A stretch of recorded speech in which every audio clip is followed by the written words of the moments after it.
Now for a story so many of us have been following. After months of delays for appeals, convicted fraudster Elizabeth Holmes smiling as she arrived at her new home in Texas today.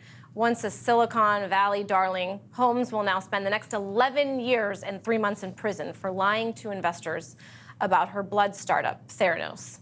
According to the Bureau of Prisons, the Bryan Federal Prison Camp is a minimum security prison, 95 miles or so outside of Houston, houses around 650 inmates, including a former cast member of The Real Housewives of Salt Lake City.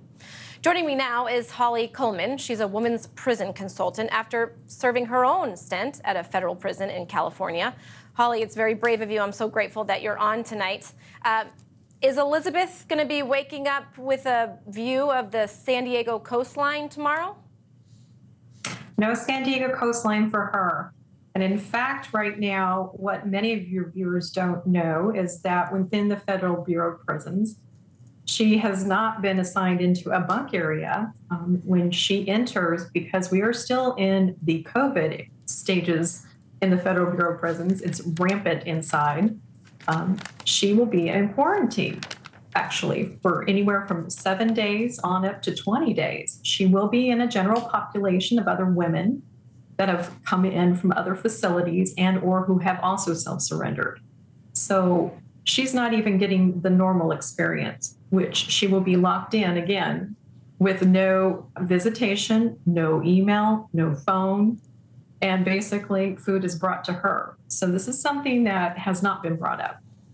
You know, I obviously have been following the story from the very beginning. At one point, Elizabeth was valued around $4.5 billion, and if I'm not mistaken, you can correct me, her pocketbook can be about $360 if her family contributes to it. What else is going to be different about her life? And I don't mean to laugh, because it really is going to be incredibly jarring for this woman. It is. Just as of today, it's sobering for her. It's going to be a groundhog day. Remember, she has an 11-year sentence in the federal system. You do get good time. So that's 9 years. That's 9 years that she has to figure out on what she is going to participate in and do.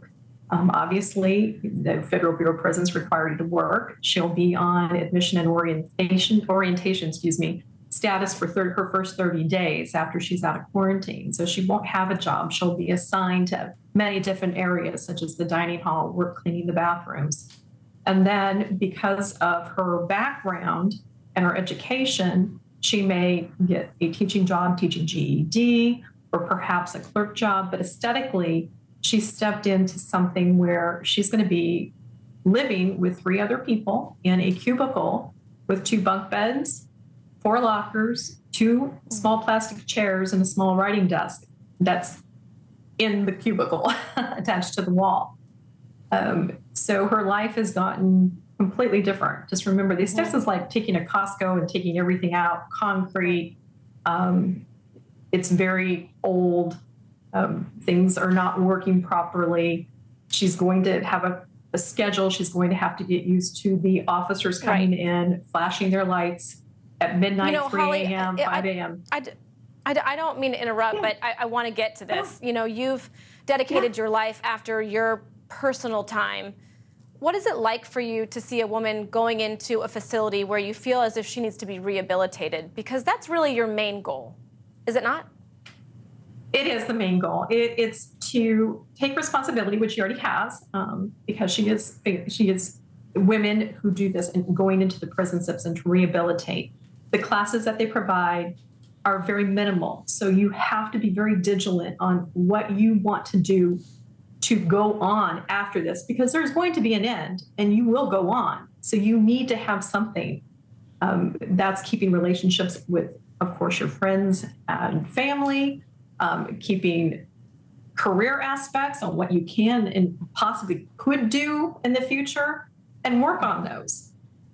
It's what you're going to have to do to fill and be made whole again, is what it is.